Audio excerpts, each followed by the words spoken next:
এই শাকবিধ চক পননুৱা শাক। বহুতে হয়তো চিনি পায়, বহুতে হয়তো চিনি নাপাবও পাৰে। বহুত ঔষধি গুণ থকা শাক হয়। বাৰিষা কালত ফুলৰ টাবত হয় আৰু য'তে ত'তে হয়। এই পননুৱা শাক ধুনীয়াকৈ ধুই মেলি কাটি ল'লোঁ, আলু কাটি ল'লোঁ সৰু সৰুকৈ। তাৰপিছত ফ্ৰাই পেন এখনত ৰিফাইন তেল লৈছোঁ, তাত নহৰু মিহি মিহিকৈ কাটি পেলাই দিছোঁ আৰু শুকান জলকীয়া দিছোঁ। দি পেলাই সেইখিনি ৰঙচুৱাকৈ ফ্ৰাই কৰি ল'ম।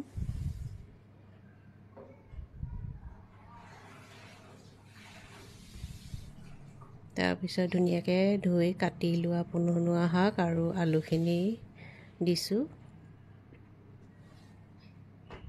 দি পেলাই ধুনীয়াকৈ লৰাই দিম। হালধি আন্দাজমতে দিছোঁ,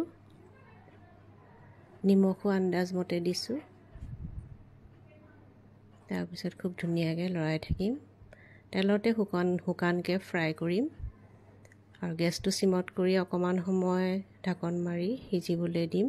আকৌ মাজে মাজে ঢাকন আঁতৰাই পেলাই লৰাই দিব লাগিব, নহ'লে তলত লাগি যাব পাৰে। এনেকৈ বনাই খাই চাবচোন, বিৰাট ভাল লাগে।